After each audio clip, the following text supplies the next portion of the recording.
proverbial carpet of lions that you can see there. I don't think they're going to move very much from here during the course of the day.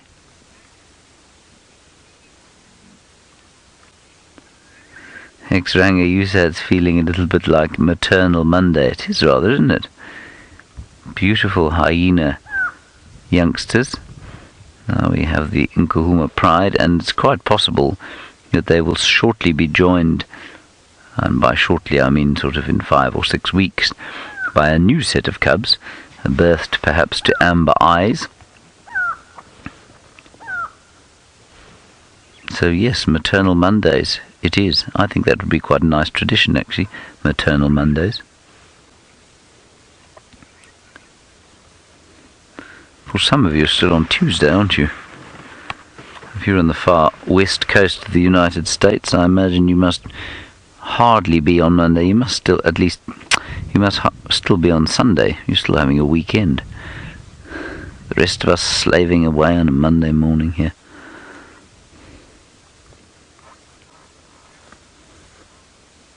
Alrighty, I think Jamie's got an update on her tracking expedition. Let's head across to her now. I do. It's not a good update, I'm afraid. Those are beautifully, beautifully fresh leopard tracks, and they're going south into Little Gowrie. I'm just going to hop out. I want to closely examine them. I think these tracks, hard to tell, she's getting bigger every day, but I think these tracks belong to Shungile. We just missed her. She must have crossed behind us, because those kudu were still alarm calling when we were here. Just missed her. Beautiful tiny little footprints. I stand so my shadow's not in your way. Can you see these ones, Craig? Or is it too close? Cool, perfect. There we go. Here's her front foot. The lobes are perfect and intact. And there she goes, off into Little Gowrie. I think it's Shungile. It's very hard to tell at this point, but these tracks to me, they're tiny still. I think it must be her. Yeah, I mean, if we look at the size of this, she did a funny step here. She changed her mind and turned and went that way. Her feet fall in a funny direction. But there we go, beautiful lobes. 3 lobes at the back tells us it's a big cat. Well, biggish cat. And just the size and the neatness of these tracks, I think it's Shungile.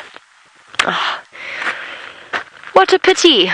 Would really have loved to have seen her. It's been quite a while since we last saw her.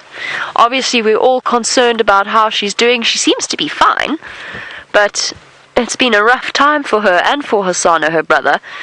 And she's, how old is she now? February, March, April, May, June. She's 16 months. Nearly 17 months. Okay, sweet little thing. Maybe she'll come back. I'm going to go check Twin Dams just in case she decides to come back in this direction. In the meantime, Tristan has found some sort of animal's home.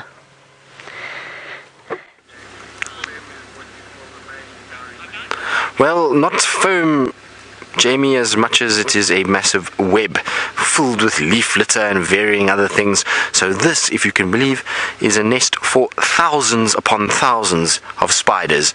It's called a community nest spider, and there will be plenty of them inside there, and they all come together and they form this web out of basically 1, safety, and 2, to be able to catch food sources. Now the reason why is because this spider, much like that dewdrop spider we saw earlier, is very, very, very small, and so it means that they do not have enough venom powerful enough to subdue large prey items. They also can't really defend themselves as one, and so what they do is they come together in this grouping and they become sort of this unit. And what happens is when something flies in there, all of those spiders come out and they all inject little bits of venom, and that will help then to subdue this particular insect, and they will then be able to feed on it. Once they've sort of subdued it, they'll drag it inside that leafy structure, and that will then allow them to feed without being exposed and sort of available to be eaten. So they're very, very clever in that regard, and having these groupings together means that you have power in numbers and not just by yourself. So it's a very, very clever system, and it's always characterized by that leaf litter in the middle. You'll find these community spiderwebs sometimes get massive. I've seen ones that are easily 5-6 times the size of that in a tree with these big webs everywhere, but they all live inside that protected area where they bring that leaf litter. And you can imagine the cooperation that must go on. It's much like something like termites or ants, that they can communicate to the point where they're all bringing little bits in and forming this amazing nest. It really is quite something to see. Funny enough, they often target these kind of thorn tree areas, and I wonder if that also just aids in providing some sort of protection for them. Thorn trees are obviously something that a lot of animals can't really get through and choose to go around, and so that's probably why that helps to kind of, one, keep their nest intact, and two, provide a bit of protection. But I actually see there's a secondary nest at the bottom. You see that, Seb? Down in the grass, there's another one. So it seems like they've recolonized in another place, and so they've actually got two separate nesting areas. Now, we can't actually get too close because it's covered in a fortress of knobthorn, which means that we are going to absolutely cut ourselves to ribbons if we tried to get in there, which won't be ideal. So we're going to probably just leave it at that. But really, really cool to see. I haven't seen these guys that much this year. It seems like there haven't been as many as normal, so I'm glad that we managed to see some. All right, Seb, let's carry on. Now, I know Jamie found very fresh tracks for Shongile. Mohammed, you're wondering if there are birds in the area that eat spiders. Well, Mohammed, yes, there would be. There would be quite a few different species of bird. There's a lot of predatory birds out here. So you've got things like shrikes. Your roller species are not opposed to eating spiders. In fact, the rollers really love solifuges. Now, solifuges are a sun spider, so they're not exactly the same as what we're talking about with these guys, but they are part of the arachnid family, and they are loved by rollers. So you find that they'll go after those. And then there's varying other bird species that are also very, very fond of the odd spider meal. Obviously, there are certain spiders that have potent venom glands that the birds will avoid, and most of those spiders have some sort of bright colored marking on them. So if we take the golden orb webs or the garden orb webs, big black and white bands with lots of yellow in coloration, and that will basically tell all the birds around them, don't come after me, I'm venomous, I'm going to cause you harm, and I'm distasteful, so don't even bother. So you will get some spiders that are left alone, and those are generally spiders that you'll find right out in the open with big webs that are easily visible, and that's why they can afford to do that, just because even if they get seen, the birds know that they're not something to eat. These kind of spiders and the tent web spider and varying other species of spider, they've got to rely more on camouflage and find themselves places where they can hide out, that they don't then get eaten by birds, mongoose, and varying other predators that they may have. It's a tough world out here. It's not easy. No matter if you're a lion or all the way down to the spider, there's always something out there to get you.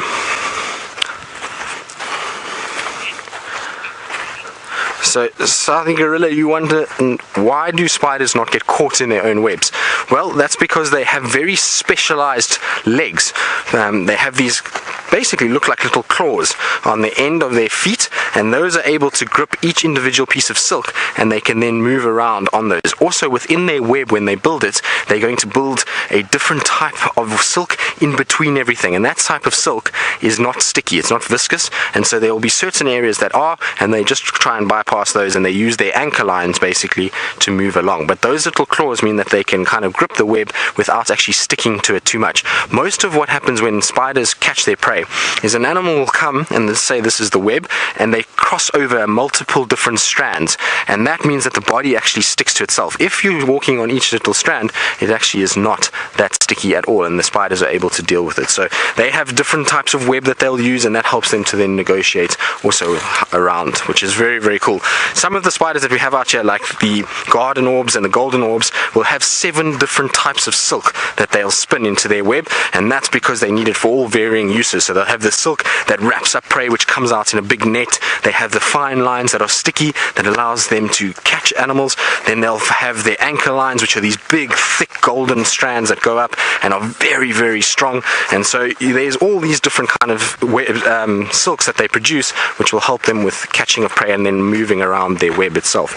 It really is an amazing predator, and the way that they've constructed, like I say, they're probably one of nature's greatest engineers, besides the termites, to be able to construct these incredible sort of nets to be able to catch varying different prey animals. And in fact, the garden orb webs or golden orb webs, they produce a silk that is so strong that if we upscaled it to 3 centimeters in diameter, which when we think about it is not very thick at all, and we built a massive web in the sky, a Boeing 747 at full speed would get stuck in that web. It would not break. It would not be able to break through it. So it just gives you an idea of just how strong these webs are and how it's the tensile strength in it. It's absolutely fascinating. Now, as I was saying, Jamie had fresh tracks for a female leopard, and now we had tracks for a male leopard, but it looks like for Tingana, and Tingana's tracks around Treehouse Dam would have been probably the one that Jamie heard last night just before fireside chat. So in the likelihood of us finding him on foot is almost zero, because we know that Tingana loves to take a stroll and loves to walk quite far. So we're not going to follow up on those, but instead we're going to just sort of meander our way to Shabamu Pans and then up towards Treehouse Dam and see if there's not anything else of interest that we can find. And while we do that, let's go across to James, who's still with his lions, and I believe they're taking a little nap in the morning sunshine.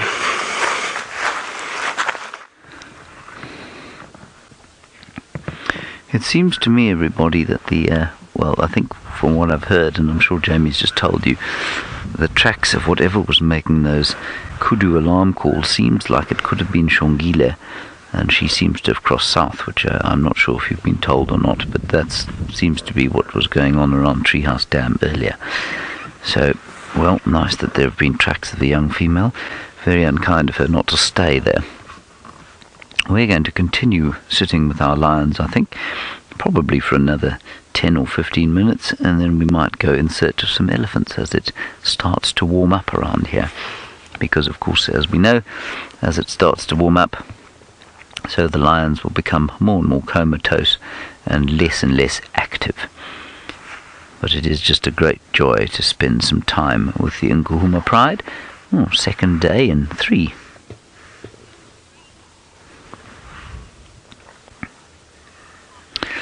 And Janet, we were asked this the other day, and I said I hadn't noticed, and I looked at them all fairly carefully today. You say, does one of them still have a floppy ear?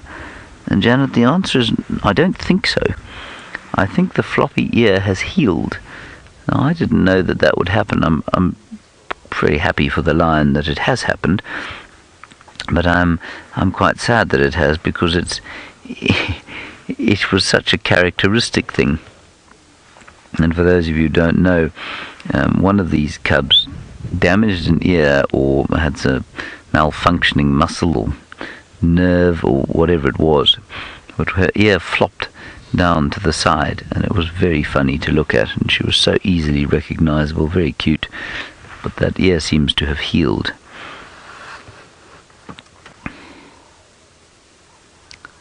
Unfortunately for us, very fortunately for the lion. I don't think it would have made a huge difference to her life, but it probably prefers to have it up in the same normal position, because then she won't be teased at school.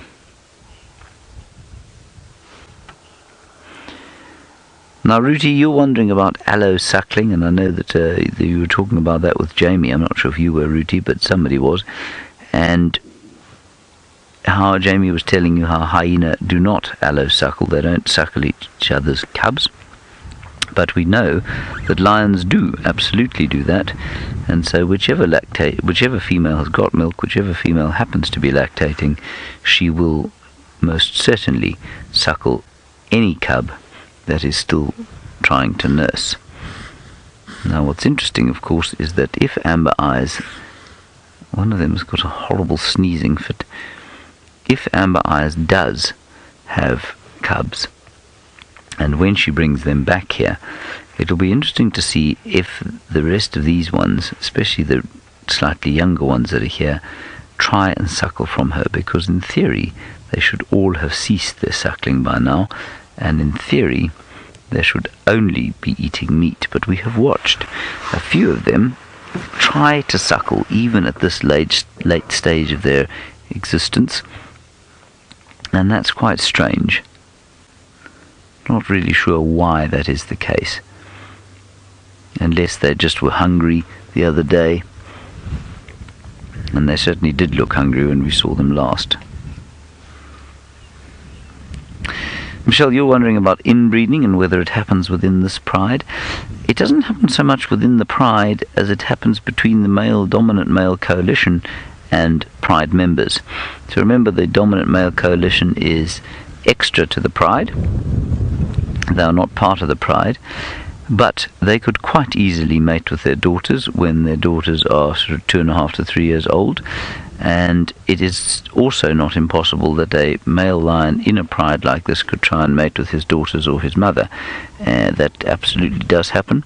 It seems, though, that with the cats, such a, well, certainly from a human point of view, abhorrent thing is completely normal and does not, in fact, affect the morphology or affect the cubs at all, up to about 6 generations.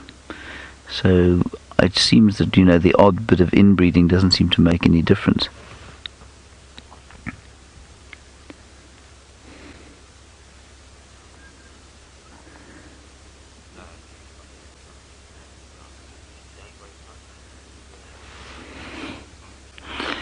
Yuki, I think you're looking at the answer to your question. You say, do lions sleep during the day or the night? You will read in the average textbook that lions are what we call nocturnal, so they're active at night. But you will also read that they sleep for 24 hours a day. Now, we know that the night is much longer than 4 hours, and so they do a lot of sleeping all the time. They do a lot of sleeping at night, but they also, at least they do a lot of sleeping during the day, but they also do a huge amount of sleeping at night as well. They will normally hunt in the dark, often just after dark and just before light. But that middle period of the night, I've definitely seen lions having a hard sleep in, and so yes, it will happen that they sleep during the night and during the day, but largely they are nocturnal. I hope that makes sense. Then they're not quite crepuscular, which means that they're not quite active at dusk and dawn. It's normally just before and just after. Alrighty, let's head across to Tristan. I think he's got some seeds to show you.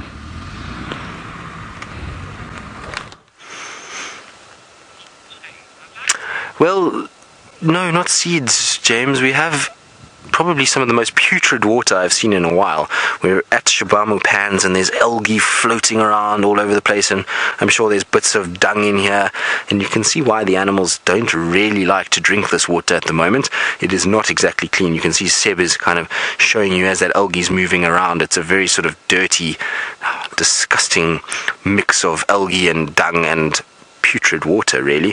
But I suppose if you're desperate, then you have to. It seems like the warthogs have loved it, though. The warthogs' tracks are all over the place. But what is noticeable is that the whole surface of this area is moving. So not only is the algae patches moving, but there are these tiny white insects, which I have no idea what they are because I can't see them. They are about the size, some of them are about the size of a pinhead, and they're all landing on this algae, on these algae patches. So they use the surface tension and they're able to land, and I can't see if they're mayflies or what they are, but it really is interesting. It literally is thousands of these white insects just bouncing around on the surface of the water. It is very, very cool. And when you first walk up to the pan, it looks like it's lifeless and there's not really much going on. And then you sit for long enough and you stare, and all of a sudden the water just jumps alive and there's little movement everywhere. Yeah, that's very cool, Seb. Well done. So you can see, look at that, thousands of them on there. And I have no idea what they are, but it is mesmerizing to watch them in this sort of intricate dance around the top of the water surface. It is very, very cool indeed. Now, I'm not sure if any of you out there know what they are, so you can use hashtag Safari Live on Twitter and let me know if you know what these insects are, because I have absolutely no idea as to what they could be. It's just very, very cool to watch them, that's for sure. And that coupled with the sort of slow-moving algae, these little bouncing insects, slow-moving algae, it really is very, very cool to watch. And it's quite, like I say, hypnotic. You almost end up just sitting staring at this surface of water. It really is very, very cool. There we go. See them all bouncing across? That's very cool. That is so interesting. Wow.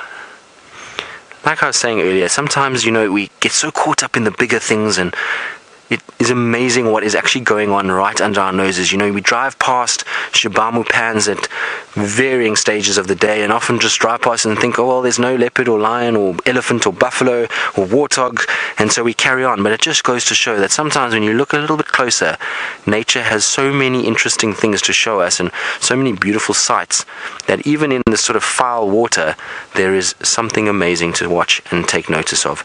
That is very cool. Nice one, Sebastian. Now, Sebastian and I were walking through some thick bush earlier when we were sort of on our way down to this area, and Sebastian collected a little friend on his way. And luckily for Sebastian is that he noticed that there was a said friend about to fall down towards his face, and our said friend is actually over here. So we managed to take him off Sebastian so that he didn't get hurt, and it's got such cool colors on it. So it's a big hairy caterpillar. You can see it's got lots of those fine hairs on it, and that's going to be not very pleasant if it had gotten onto Sebastian's face. Sebastian would have had a tough time of it. It would have really made him itch. But it has the most beautiful colors. So it's got this kind of silvery body, and then a silver and black stripe that runs down its back with little gold flecks in it, and it is very, very pretty. And he's, oh, hello. Are you saying hello? Look at that. It's said hello to all of you. It's wishing you all a happy Monday morning and a good week at work. And it's got such a fluffy face. It's almost got Albert Einstein hair coming off its face. It's kind of these big sort of protrusions out the side. Oh, careful, don't fall over.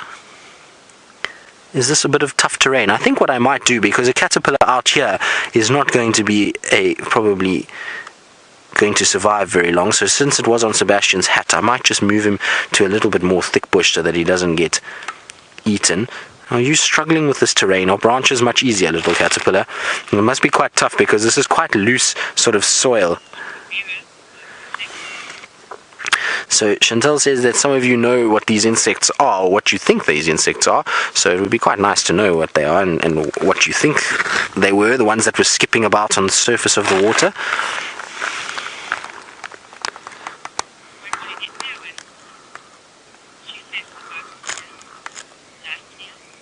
So, White Lady Irwin, you say the bugs are Daphnia. Well, I suppose they could be. I don't really know, to be honest. I always thought Daphnia were red in coloration and used to blow, the larval, maybe it's the larval phase that blows in the water. And I know that because when going trout fishing, Daphnia are a huge part of a trout's diet. And they get these sort of red larvae that blows around just underneath the surface of the water. So maybe this is the adult form of it. So thank you for that. I'm going to go definitely have a look and just see. Now, my caterpillar friend is starting to approach me with vigor, so I'm going to try and find some sort of an implement or instrument, should I say, that I can take our caterpillar away from this sort of open area. Like I say, it was on Seb's hat. So normally we leave nature to itself and we don't move insects, but in this situation, this caterpillar would never have been in this situation. It would never have been right out in the open on mud like this. And so because it was on Seb's hat and we moved it out of its thicket, I'm going to try and get it onto a branch and get it somewhere where it would be a little bit more camouflaged and not so exposed that birds come down and eat it. And it's kind of an endearing little fella. But Seb, I don't know if you can see these colors here. Maybe if you come around this side with the light, you can have a look and just see the beautiful golds and silvers that are coming off the side of this particular caterpillar. You see that there, Seb? Look at those colors there. There we go. I'm going to just try and move it into the sun. But those colors are fascinating. You are very pretty, you know that. There we go. Got quite a bit of character, this particular caterpillar, but nasty little hairs on it that I wouldn't want to use. But you see the golds that I was telling you about? Really very pretty. It almost looks like gold and silver thread. Can you be to the side? Okay. Like that, Seb? Yeah. Let me just pull it away slightly because Seb's, unfortunately, there's shadows, but isn't that cool? Absolutely amazing. Alright, buddy, I think we're going to put you away because you look like a very cool caterpillar, and like I say, you've endeared yourself to us, and therefore we shall save you for this morning, because ultimately we put you here and we don't want you to get eaten. Very, very cool. It just goes to show there's such beauty in even the creepy crawlies. Right, well, we're going to put him back and save him from a muddy sort of pit, and while we do that, let's go across to Jamie and see how she's doing and where she is at the moment. I am at Chitwa Dam, and I've decided I'm going to rename Chitwa Dam Egyptian Goose Dam, because it is very much the land of the Egyptian goose, and there, I think, is an Egyptian goose incubating eggs, if I'm not very much mistaken. I think that goose, I mean, you can barely see it, but I think that goose there is sitting on a clutch of eggs. Late in the season, but entirely possible. You'll just have to take my word for it that that's an Egyptian goose. I promise you it had its head up earlier, but that is definitely an Egyptian goose. I've been trying to do a head count of just how many geese there are. They're not actually technically geese at all. They are shell ducks, but they're called Egyptian goose. What is standing in the road there staring at us? Is that a baby waterbuck? Hello? Can I help you? What's up? Hi, little one. And of course the obligatory geese. I think there must be about, I'd say easily 30, possibly even more, of these very pretty birds. They've all gone to sleep now, don't blame them. The wind has started to howl again, and there's a very chilly effect that it has. And they've all tucked themselves in. Now, earlier on I witnessed a horrible scene of Egyptian geese bullying, where two of them were chasing another one, and the poor goose that was being chased looked so downtrodden and miserable and hunched over.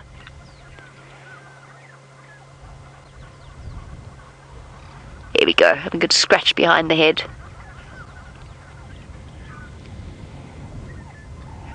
They are pretty. We do take them for granted, I think. And talking of Egyptian geese, whatever. I'm sure you're all wondering how our little ones are doing. I've seen them. There they are. There they are. Can you see them underneath that tree there, Craig? At the edge of the water, to the left of the dead tree. Is that them? Or am I a little bit...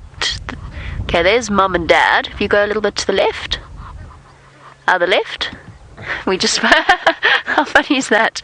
Craig and I were just talking about that. When we get our easts and wests and lefts and rights confused. Okay, so there's Mum, and then if we go even further to the left, even more, there we go.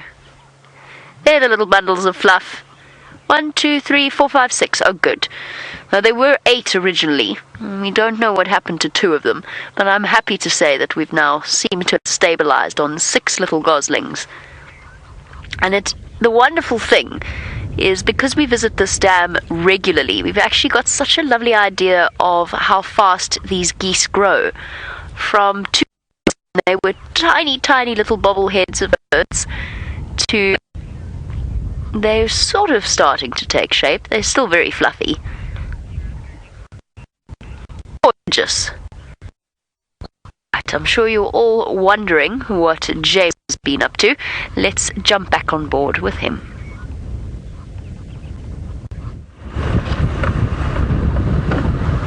We've left the lions because they went fast asleep, and there were lots of other people who wanted to come and see them, so I thought we'd cut our losses and come back down to the area where I had seen some elephants a little bit earlier, and so that's what we're going to try and find now. I'm sure you won't mind seeing some elephants.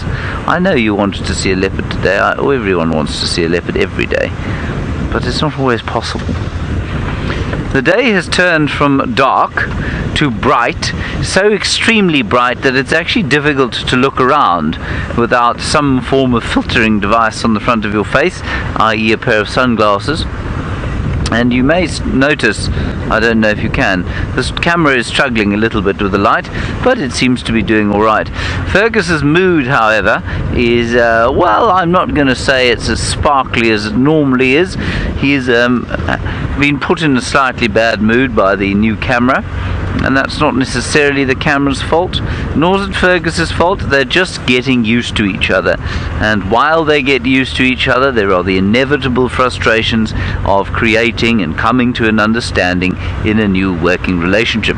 Not so, Fergus? Yeah. Yes, he just said, yeah, tricky. And normally he'd been much more vociferous than that. Now the elephants that we saw were around here, so I'm going to just go up to the top of the ridge crest, and then we'll float gently down towards the bottom and listen as we go. Now listening, of course, is going to be difficult today because it is quite blustery, and there's a real kind of stinging chill to the wind today. And I think we're either at the front end or the tail end of a nasty cold front. It rumbles, and unfortunately, because this car is so deeply aged, it is probably going to come to a halt long before we get to the end of the slope. Come on, keep going. That's it. Yes. Not quite as effective as I'd hoped. Let's just carry on down the hill, and then we'll have a look at the view, which is crystalline clear down towards the mountains, which always tells you that there's a cold front around.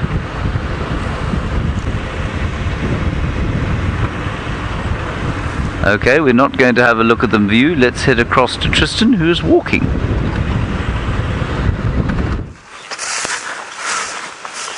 We are indeed. We're busy strolling our way now towards Treehouse Dam, just to go and see what is going on and see if there's anything interesting happening at the dam itself. There's been lots of tracks for elephants, but unfortunately all going south towards Hofmans and Little Gowrie, which is not ideal. I was hoping that we would get some tracks coming towards the dam and maybe have a herd at the dam itself, but it is starting to warm up quite nicely. Careful there, Seb. There's a branch behind you. So it is starting to warm up nicely, which is good. Hopefully that will mean that we'll end up with a situation where we'll get some ellies coming out this afternoon, and hopefully Fang's herd will come out at some point. So I'm hoping we'll see them somewhere. They often do this where they move around quite a bit and then they come back, and Fang's herd is not a herd we see every day at the best of times, so we're going to have to be a little bit patient to see how she works out. The good thing is though, and what I said to Sebastian this morning, was that we know that she's not in any way, well, we know that if she was sick or ill, that she's not dead or anything like that, because we would have seen lots of vulture activity, we would have seen the signs, and so we know that she's still moving with the herd. It's just whether or not she's still in so much discomfort or if she's now over it.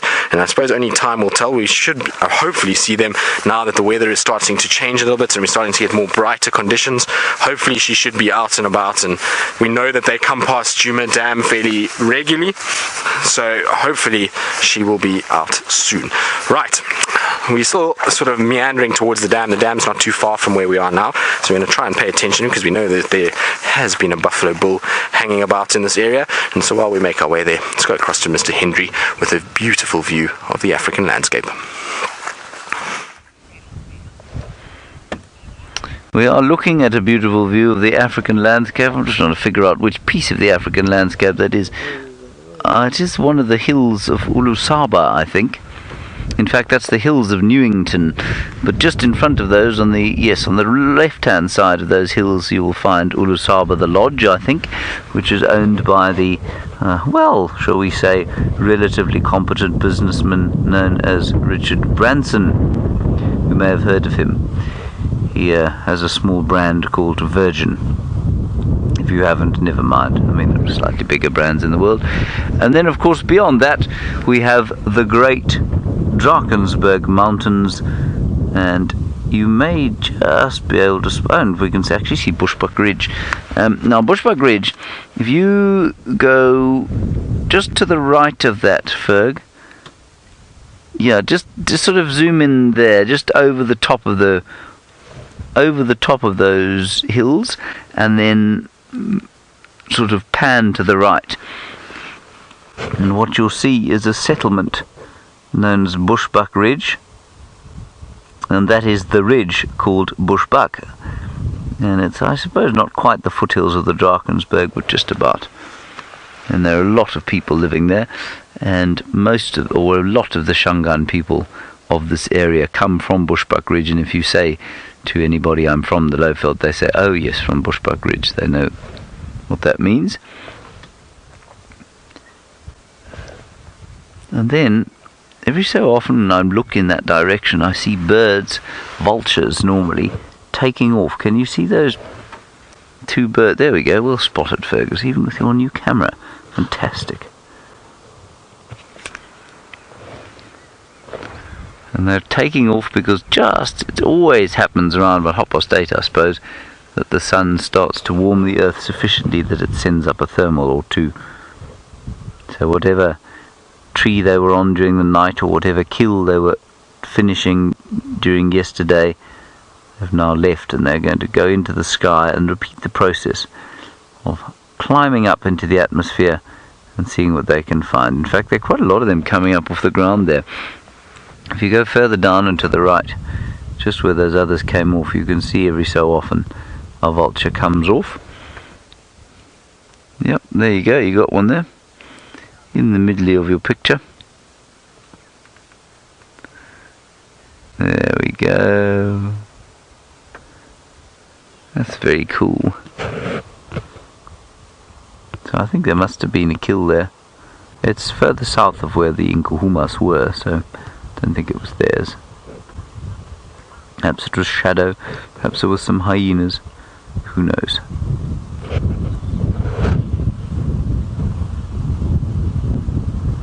And you can hear the wind whistling through the trees here. It's not exactly a howling wind, but it is certainly one strong enough to bring in quite a lot of dust, I think, and a very chilly atmosphere, despite the apparent warmth. The elephants of which I spoke earlier have absconded somewhere. We will continue to try and find them as we continue our morning safari. Good. That was a very beautiful view. Well done, Fergus. I feel you and your camera made, well, perhaps slight headway in your friendship during that segment. Yes. Good. The dialogue is open. That's very good. Very magnanimous of you.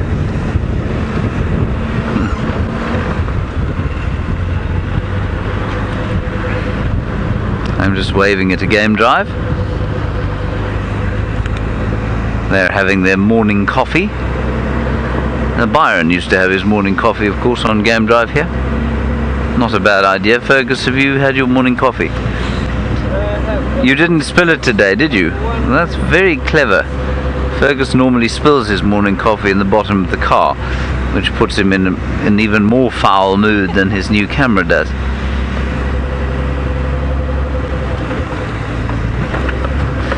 We'll head back down towards the second herd of elephants that I saw earlier. Alrighty, let's head across to Jamie and find out what she's doing. I'm not sure which water she was at, but she'll let you know. I was at Chitwa Dam. I'm now on Cheetah Cut Line, following elephant tracks. I feel like the morning would be rounded off nicely with a herd of elephants. They marched up this road sometime early this morning. And tracks have been driven over, but they're still fresh enough. But because we're on the eastern boundary of Djuma, to my right lies Torchwood, to my left lies Djuma, so we have to get lucky. Whenever you find tracks on a boundary road, you just hope that they work out in your favor. That's the way we want them to go. Let's see if we get lucky. They might, I'm just thinking about the nearest water, they might be going to Buffelshoek Dam. And with any luck, if we get there, there might be a coffee stop. Somebody having their morning coffee, and then occasionally we score something out of it as well, if we trundle past and look at them with hungry eyes. I got a muffin once, chocolate chip muffin. It was delicious, and a juice box. And every now and again we get biltong as well, which is like jerky but better.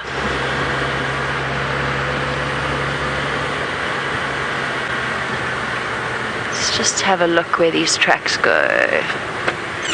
They go in here. Do they? They do. Yay! Tracks went left. Now let's see if we can find them.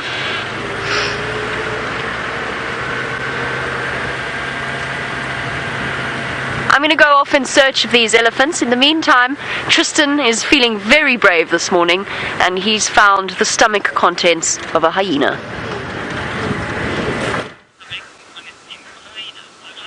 Well, yes, Jamie, it at least is dry and not the smelling putrid mess that you found the other day. Now, for those of you who don't remember, Jamie found a regurgitated ball from a lion, and it was putrid and smelt and was horrible. Luckily for us, this is quite dry, and this is not actually from a lion, it's from a hyena, as Jamie mentioned. And what will happen with hyenas is sometimes they will regurgitate like this, and you can see it's all just fur, really, that they're regurgitating. So there's not really much nutritional value in this, and so that's why they end up sort of getting rid of it and throwing it up. And you can see lots of fur here as well. And the interesting part about this, and I'm trying to sort of use a stick because you don't really want to touch this, is that if you have a look here, this is a piece of hide. It is a whole solid piece. You can see with hyenas they eat massive chunks, and it's almost gotten hard. There's bits of skin here. There we go, you can listen to that. So it's the skin has dried out completely, and it looks like for a, I want to say impala, because it's got quite a sort of reddish color. It might even be a nyala though, one of those two. It's very sort of red in color and definitely something like that. But this was a huge chunk of skin it ate. You can see there's actually more over here.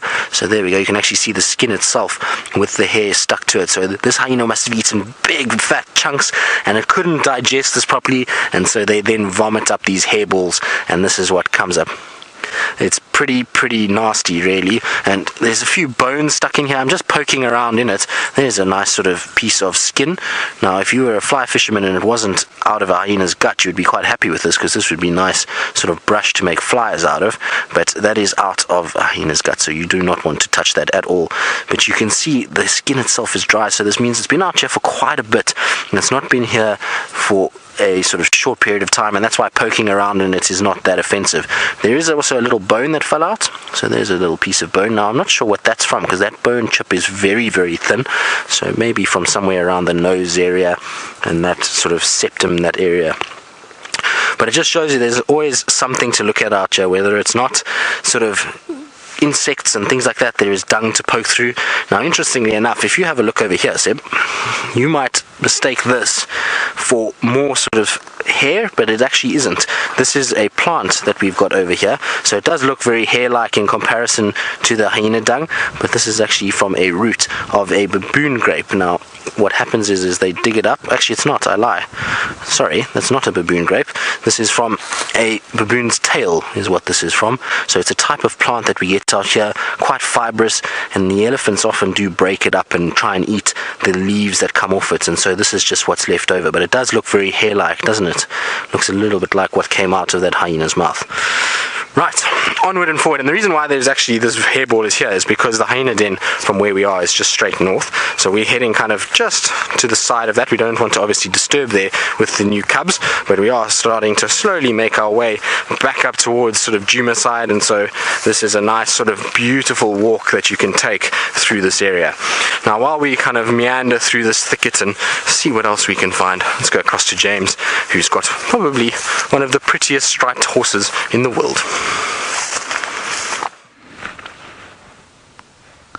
I think it's the only striped horse in the world, isn't it? The zebra. I mean, I guess there are different kinds of striped horses in the world. The reason I've got you parked behind a bush is that I think they're about to cross the road in front of us, and I think if we stay at the distance that we are from them, they will just sort of amble gently across and not panic. No, they're taking too long. Oh, there we go. There we go. Don't say it, Fergus. Zebra crossing. I was just thinking it reminds me of a duck, not a chicken. Yes, let's keep that to yourself. Oh, and a kudu. Now I think you can tell, I don't know if you can tell, but the zebra in front looks sleek, elegant, and not bulky. I think that is the lead female, if I was to guess. So I think she's probably the stallion's first wife. She's tall, but she's got sort of an elegant femininity about her, I feel. The kudu are deeply confused about what's happening in their lives. And then I think what I want you to try and notice is the last one that it's definitely right. The last one about to cross the road, when he does come across, I want you to try and notice how much bulkier his neck is and how much more muscle he's carrying. That is the effect of testosterone and various other things, but testosterone being probably the major contributor.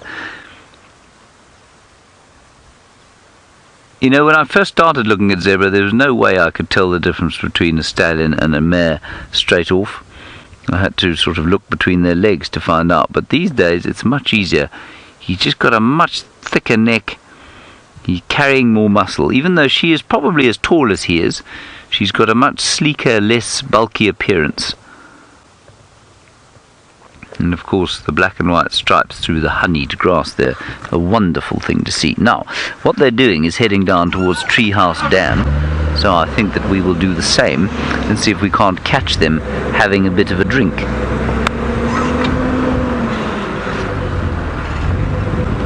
And perhaps some elephant will come down at the same time. I'm going to go not directly down to the dam, I'm going to go round a little way because I think they'll take a little bit of time to get there. And if we approach from this side and then wait, we won't sort of startle them. So we'll drive quickly down this road.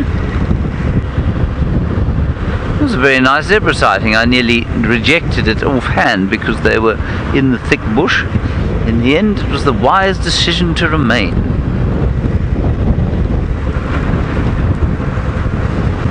Now there was another herd of elephants in here as we raced up to the lions, and I wonder where they have gone. I'm disappointed if we don't find one before the end of the drive today. There seem to be so many about this morning.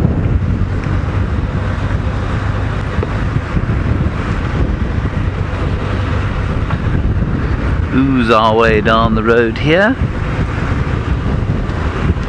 And of course birding on a day like this with the wind blowing like it is really not great. And so all of these dead trees where you'd often find starlings or barbets or various other things like that, you're just not going to find them now.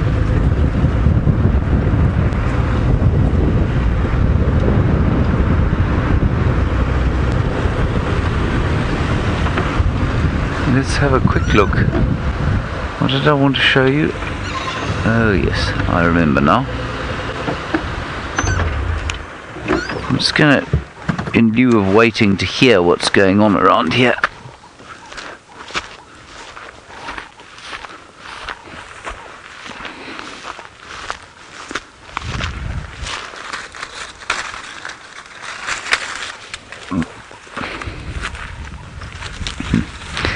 when the wind blows at this time of the year, there's a completely different sound to the bush. And there's a completely different sound because the leaves have now started to change to winter. And if I do this and this, you may hear the subtle difference. It's very subtle at the moment on this scale, but this makes a nice sort of leathery whoo, and this makes a crackly winter sound. And they all smell so nice. And because this is the most common tree out here, the red bush willow, well, that one's a variable bush willow, but you get my drift. because they are all drying and because they're the most common tree, they will all fall on the ground and they create the potpourri smell of the winter. It's not quite here yet, but it will be soon.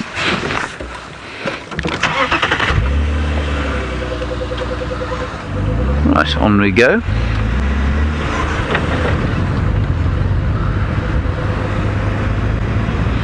Now, Vomba girl, you want to know about fire and whether there is danger of fire. Not now.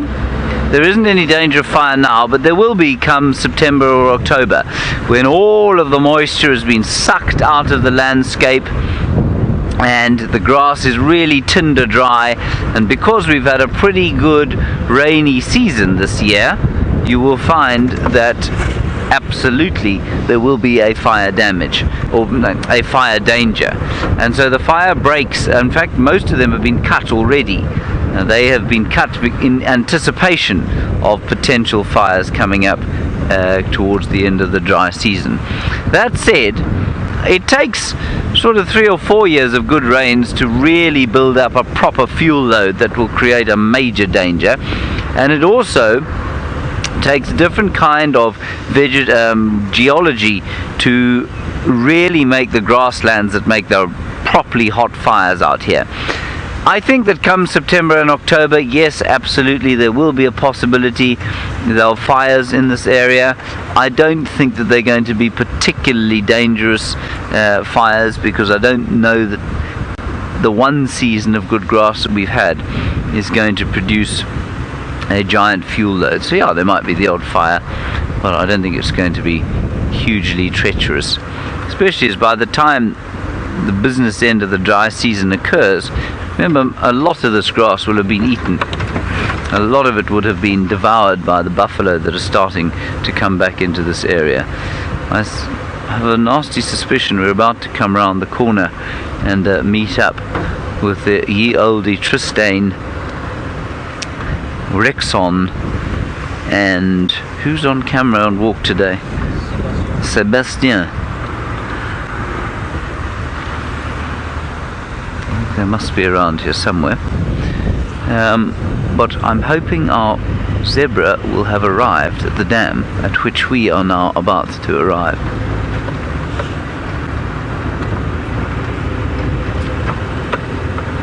Any sign of them? Do you see them, Fergus? Do you see them coming, trundling through the wilderness there, down to have a drinky?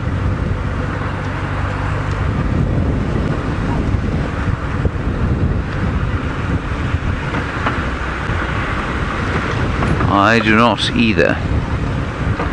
It might well be worth just sitting here for a little while though, and seeing if they don't. There is a beefy. That is exciting. And we must make sure that we tell Tristain and Rexon and Sebastien about the beefy. Good morning, beefy. There he is. I wonder where he was when we came past here before. There, the zebra. I can see them coming. Let's stop here. There is the beefy. He's not really giving us his best side, I don't feel. I'm not sure that that is the best angle of a beefy we've ever had before. But nevertheless, it's all we got. Could you turn around, please, sir? There are people watching you. No, not not even vaguely interested. Now, I did see a flash of stripes through the grass to the right. That's what that beefy's looking at. I've no doubt that he's heard them coming down. Here they come. See them there, Ferg? They're just where I'm pointing. They're coming past that thicket. Then, yeah, they've disappeared again. They'll keep coming. You'll start to see them in the next minute or so. I can just see the odd. There they come. Well done, you got them. Perfect. Let's watch them come down to have their dwinkie. On this very bright and breezy morning.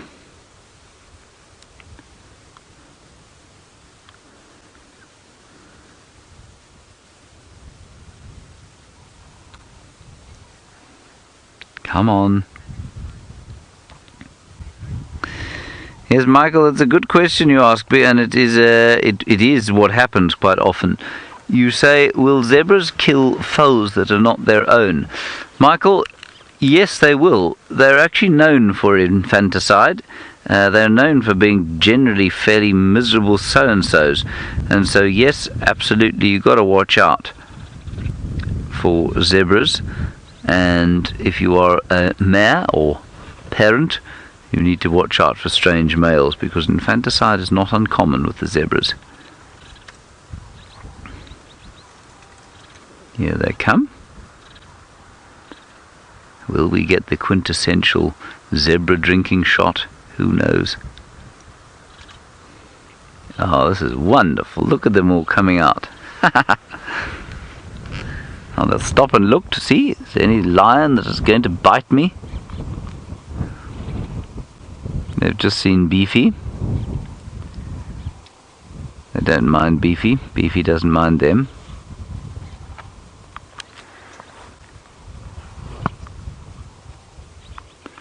And now we'll come down and have our drink.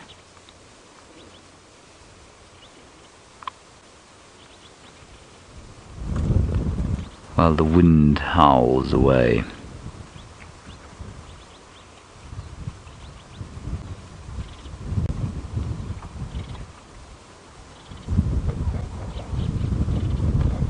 That's quite special that we managed to do that, I think.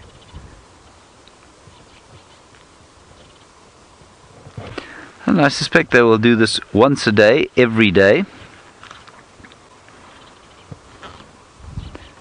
They do need to drink, especially in the winter time, like all of the herbivores out here. It's a very difficult time of year, well, in winter, because the ground and the vegetation does become so very dry.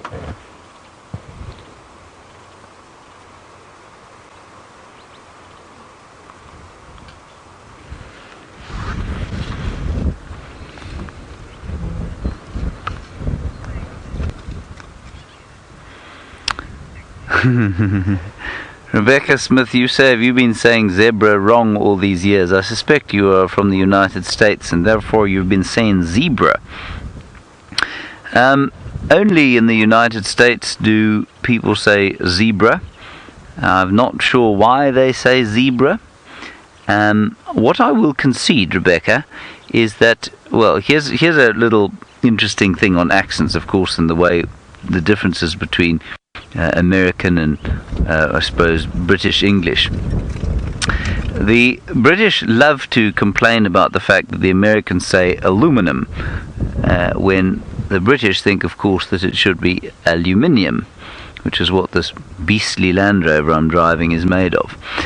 And the concession must be made that the correct term is actually closer to the American than the British, and it is not quite aluminum, but it is illumium, was what it used to be. And how it became aluminium, no one's really sure, I don't think. Zebra, however, Rebecca, you are not going to get. I'm afraid I think zebra is the correct pronunciation of the word zebra, but rest assured that no zebra or whatever else you choose to call it is going to be vaguely affected by how you choose to say it. So if it makes you more comfortable to say the word zebra rather than the word zebra, then you should continue to do so and not worry about it in the slightest.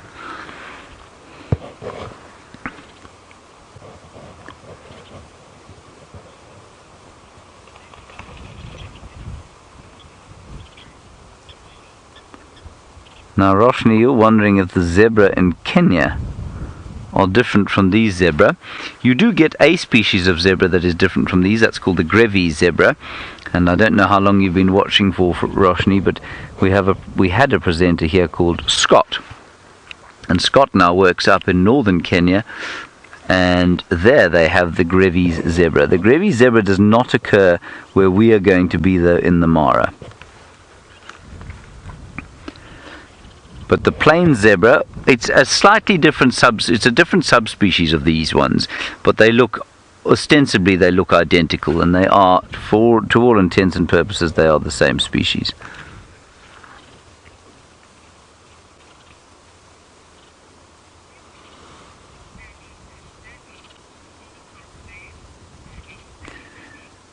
Now, good morning to you, Stanley.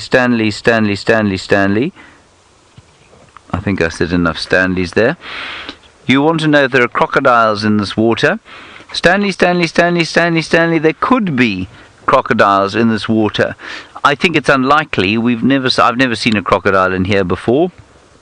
But I had never seen a crocodile in Treehouse Dam either until the day that I did see a crocodile in Treehouse Dam.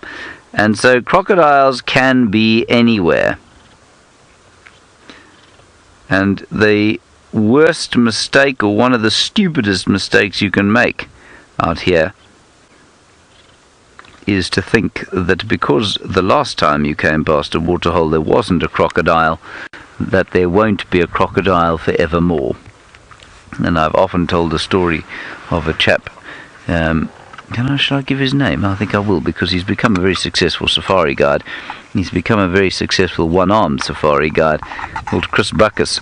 And Chris Backus made the carnal error, I think this is how it happened, a carnal error of going past or getting into the water where he thought that because he'd never seen a crocodile before he'd be fine, and he was sorely mistaken. It was many, many years ago. But he's now a highly successful Namibian safari guide, but he ain't got both arms anymore.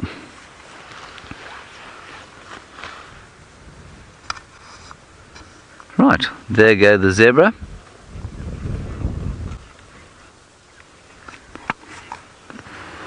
Now, Umka, you're wondering about the origin of the word zebra. You will be encouraged to know that I looked it up a little while back. You will be discouraged to know that I've entirely forgotten what it was. So while I redo that, what I will say to you is that the local word for zebra is mangwa. So one mangwa, many timangwa, I think. So that is the local word for zebra. And then there's a lovely word in Zulu, that's in Shangaan I've just given you, but the word in Zulu is idube. And I just think that's such a lovely word, idube. Now normally I'm able to find, let me just keep looking here. I'm pretty sure I found it the other day. But maybe I didn't. Maybe I'm talking rubbish. As far as I remember, it comes from a... No, that's dreadful. I can't find it anymore. I thought it came from an Arabic word. But I'm afraid I can't remember. So I'm going to have to let you down there and say I'll go and do some more research into it a little bit later. Now, we've got something very strange which doesn't make a great deal of sense to me, but I'm hoping Tristan will be able to solve the mystery. He's got what's known as a disembodied impala horn. Phew.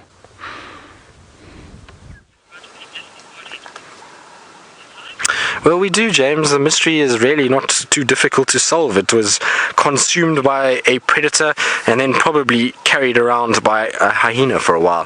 Now, earlier we saw the buffalo horn and the elephant tusk, and I was saying that buffalo horn, while it was sort of hollow at that stage, there normally is a bone inside. So you can see now quite clearly where the bone runs underneath the keratin sheath. But what is interesting about this is where you can see a predator chewed on it. So a hyena was chewing here. You can actually see the teeth mark. So there's the round circle of a tooth there, and in the varying sort of edges where it was sort of crunched up and then realized, well, there's not really too much in there for me, and then left it alone. What is also quite interesting is there's actually hairs for the hyena stuck inside here. So you can see a few little hairs there, in there. So from when it was chewing on the bone itself, there would have been hairs from its muzzle and possibly even from its body that have now gotten stuck inside this particular section of the horn.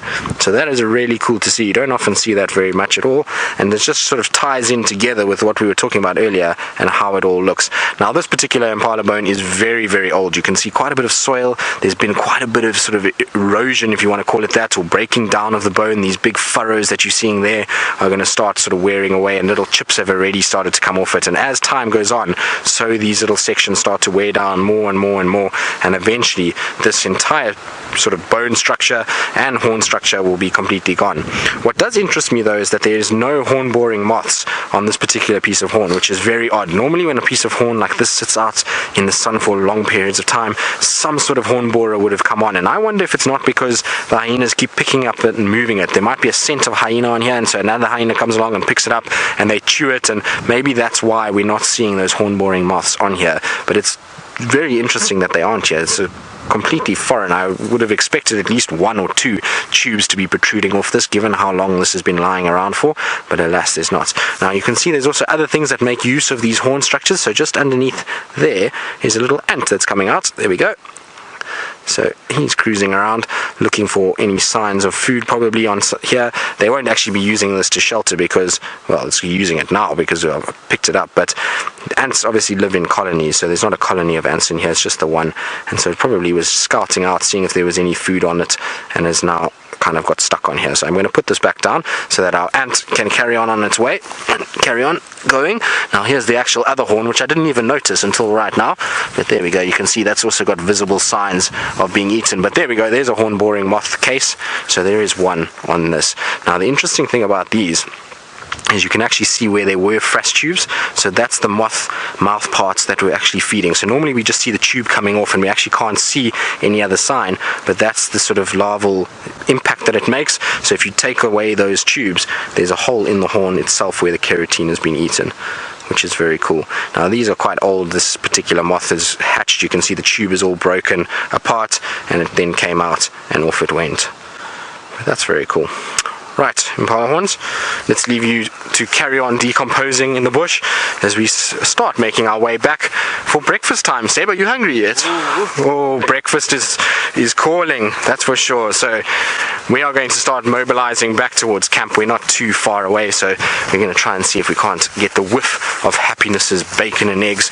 And while we do that, let's go across to Jamie and see if she's got the whiff herself. I'm also making my way towards Happiness's breakfast, whatever Happiness's breakfast happened to be. I found our elephants, by the way, but the wind is now starting to howl, and they were very upset. And there was only one young male at the back, and I could see he was scared. He was scared of us. And then I just left. There's no point in trying to force our company when it isn't wanted. Shame. He was terrified. I think he'd lost the herd because of the wind, and he wasn't quite sure where they were. And I could hear the rest of them to the north of him, but he was a bit confused and a bit disoriented and very unhappy. So we found the ellies, but it's just the weather conditions are not really pursuant to a peaceful elephant sighting. I can also tell you that Mr. Tingana walked all the way along this road. I don't know whether or not you saw him on the dam camera last night. I think you might have, because he came up Philemon's Dip and he's come all the way east on Central, and then at some point this morning he went on to Torchwood. So I haven't had much luck with my leopards this morning. Tingana gone off, Shogila I think in Tulgari. Oh well, this afternoon we'll try again.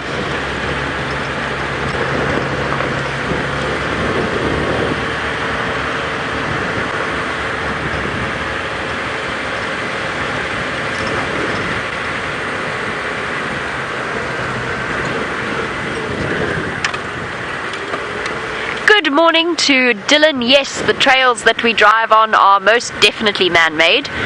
They have, look, originally, the placement of the roads a lot of the time, not always, but a lot of the time would have followed game paths, particularly elephant and hippopotamus paths that they use regularly, around waterholes in particular.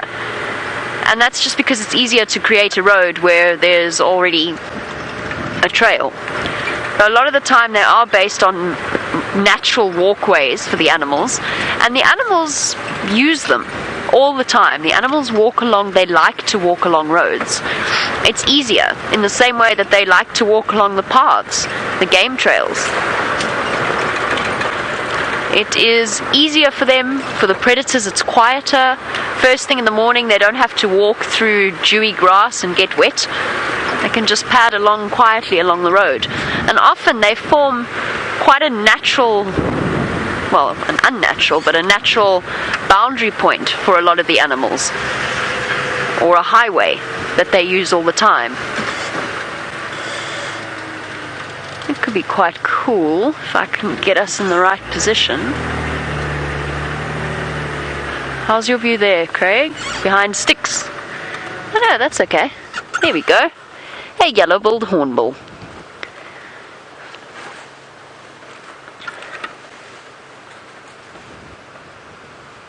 Shining in the morning sun. I was mistaken the other day, quite a while ago now, but I said, oh, bye-bye. I said that hornbills don't thermoregulate through their bills. Apparently they do. Apparently they are capable of losing heat through their beaks. I did not know that. I stand corrected on that. I was very surprised when I found that out. Oh, we're talking about roads. Roads can actually have a serious impact on the environment, which is why we have these bumps in the road as well. It's to stop water runoff, because naturally if there weren't a road here, there'd be trees, there'd be grass, stuff that can catch the water. But because a road obviously doesn't have any of those things, the water tends to run out of the natural seep lines and run along the road. So the bumps are there to stop that from happening and then redirect the water back into the soil, because otherwise you can negatively impact the environment. Oh, Tingana.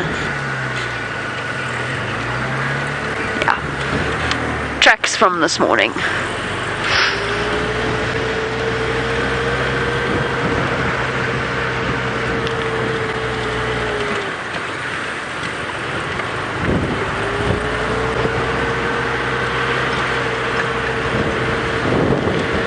Shamsan, speaking of breakfast and food and the fact that I said there's biltong that occasionally gets handed to us if we get lucky enough to come across a drink stop. You want to know what kind of meat is used to make biltong? Mostly beef, but pretty much anything. It was a traditional way of keeping meat good for longer, essentially, in a time before convenient freezers. By salting it, I mean it's a technique that's used around the world, I suppose. But by salting it and by spicing it and drying it out, it was a great way of making meat last longer. So biltong's made of lots of different things. A lot of game, a lot of venison. Apparently there's even chicken biltong, but I've never tried that. When I was a baby, I was given a big chunk of biltong to teeth on, instead of a chew toy. I got a big chunk of biltong, which I think is a brilliant idea.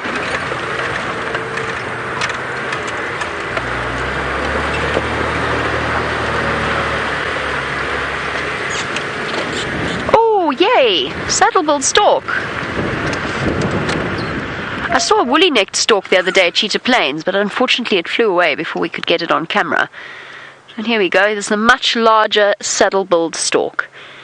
And we used to have a pair of them that lived here, and then obviously with the drought, when it dried out, they moved off. But you can see clearly... Oh, and a three-banded plover and a blacksmith lapwing. You can see clearly why it's called a saddle-billed stork. It looks like it's got a saddle on its bill. And it looks like a female to me. It's one of the birds where you can see quite clearly. Have a look underneath its chin and have a look at its eye, and then I'll explain to you with the use of a helpful diagram how you can tell the difference between the two of them. Caught something there. Frog perhaps, or a small fish. Very striking bird. Very striking colours.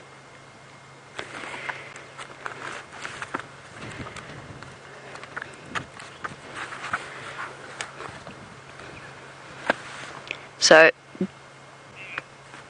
definitely look closely at the eye. That's one of the ways that you can tell. See the yellow? And that tells us that it's a female. And then the absence of wattles under its chin. Males have wattles under their chins. And I'm looking in my book. I was going to show you a picture, but it's not a very clear one. That doesn't help. Are Lara Moore? Absolutely. They do look as though they're dressed for work, don't they? And very smartly dressed. Then they're Sunday best, except today's Monday. So they're Monday best.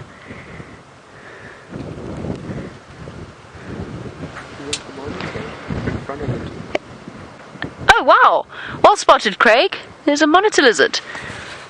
A big water monitor lizard. Oh, that's very large. Now, whilst a saddle-billed stork might catch and eat a baby water monitor, that one is definitely far too large for it. And look, it's got an audience of terrapins. They all seem to be transfixed by the beauty of the stork. I wonder what's going through their minds. Are they wishing, perhaps, that they could be as colourful and beautiful as the stork? Here goes the monitor. Ah, look at those claws unwrapping. I wonder if this is the one that walks every day from Twin Dams to this waterhole. We followed its tracks yesterday, and they were coming in this direction. An interesting combination of species. I love the terrapins. I find them innately entertaining. Come in all shapes and sizes. Look at them. These big ones and little ones and really little ones.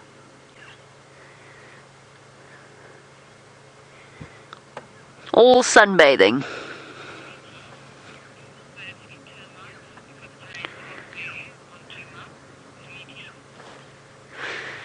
Going back to our saddle-billed stork, I just want to make sure that I heard this correctly. Riti, I think you were asking if all birds eat termites because grains are rare on Djuma. Did I hear that correctly, Chantal?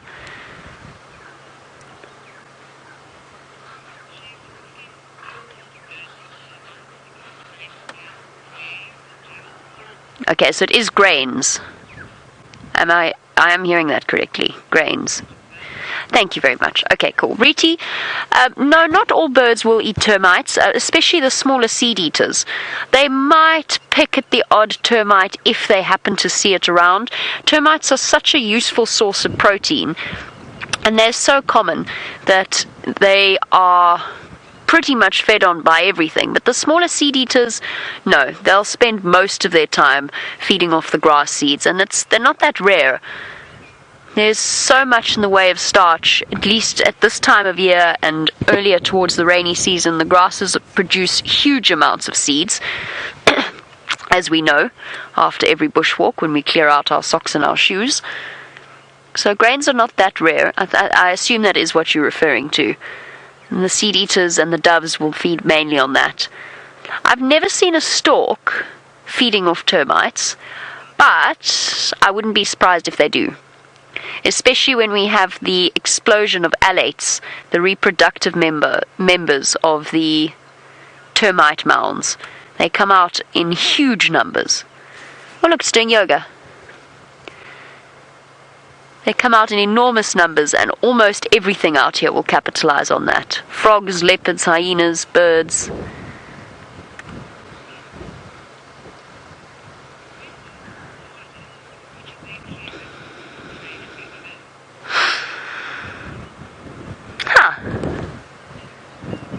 and sit down and have a little bit of a rest. Violet, looking at our 3 different species, which of these 3 animals would be prey for the other? Big yawn from the saddle-billed stork. The monitor might eat the chicks of a stork, quite possibly, or raid the nest and eat the eggs if the adults are not around, although the adults would be very protective. And then, as I said, in return, the stork might eat a baby monitor lizard quite easily. A stork might, in desperate times, eat a baby terrapin. It's quite unlikely, though. They're not really geared towards breaking open the shell. And a big monitor lizard, again, might be tempted into eating a terrapin, or perhaps eating the eggs. So we've kind of got a full circle here. The only thing that's unlikely to prey on the other is a terrapin, although they're also carnivorous. They feed off mollusks, small fish, mosquito larvae, all sorts of things like that. But they fall quite low down the pecking order. But everybody, bird and reptile alike, is enjoying the morning sun. After a very chilly start, for the 2 ectotherms there, is a great way of getting energy. And for the bird, well, it's a nice place to rest. And it's ducking down out of the reach of the wind. She's beautiful.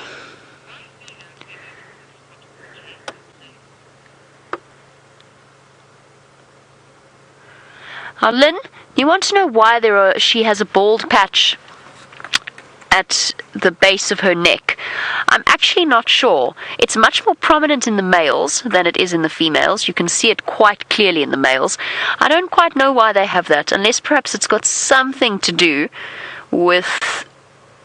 No, it wouldn't really. I was thinking maybe it had something to do with thermoregulation. Or perhaps it's just a spot where the feathers rub away. But I'm honestly not sure. I'm not sure why they have that. If any one of you out there knows why they have that little bald patch on the chest, you can let me know on hashtag Safari Live on Twitter. I don't know why they have that.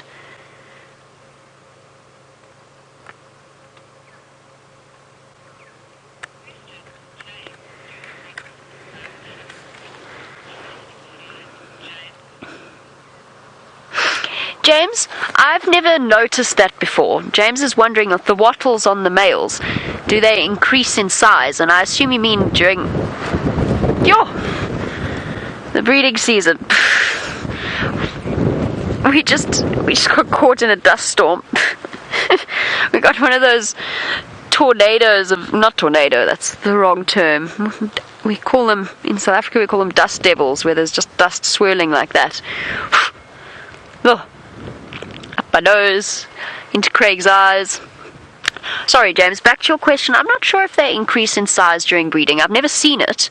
I haven't noticed it before. It would make sense that they might, given that it's a dimorphic feature.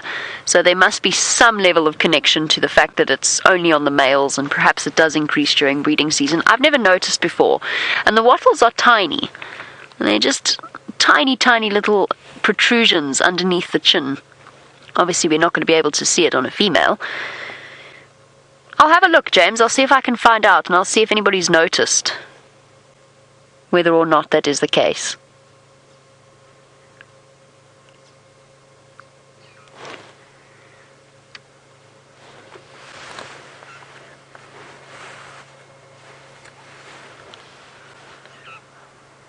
I'm still thinking about it.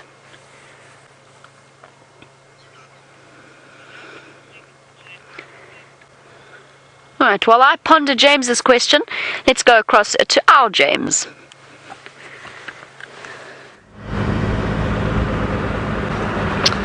I'm afraid that I have failed to find anything further whatsoever since I last saw you. One impala actually, but he ran away, and no sign of any elephants at all. So I suppose we will have to attempt the elephant finding this afternoon. And as I said, it really isn't turning into a particularly warm day.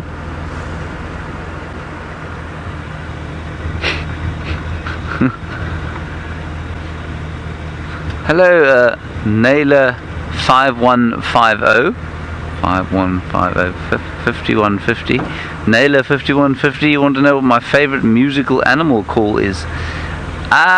You know what I know? I do know what it is. I'm going to go with the mammal here. My favourite musical mammal call, and there are not many of them, of course, other than the dulcet tones of Fergus singing on the back of the car. There we are. It must be the monkeys that we had in India, whose names were what were they? They weren't Harlem monkeys. They look like enormous vervet monkeys. Anyway, they make this beautiful, haunting, hooting call in the mornings. It goes sort of hoo, hoo, hoo, hoo, like almost really loud and much more frequent ground hornbills, which go doo, doo, doo, doo, doo, doo. So those are my favourite mammal calls, I suppose. Bird-wise, well, of course, the robins are just the best for me. All of the robins, I think, have the best calls out here. Reptiles, I don't know the musical reptile call, nor musical fish call. Of the insect world, of course, we have the cicadas. They're not particularly musical, though. But I'll tell you what is slightly musical is the longhorn beetle. They make a very sort of strident, plaintive whistle if you catch them, and they go, which is quite amusing. So I quite like them. I'm trying to think what else I would think of as a singing animal. There is pajamas. Pajamas, of course, it used to be a singing animal. I'm not sure how much singing she does anymore, sadly. She doesn't seem to take to her voice very often, nor does she take much to her flute, to the great sadness of my existence. Anyway, there she goes.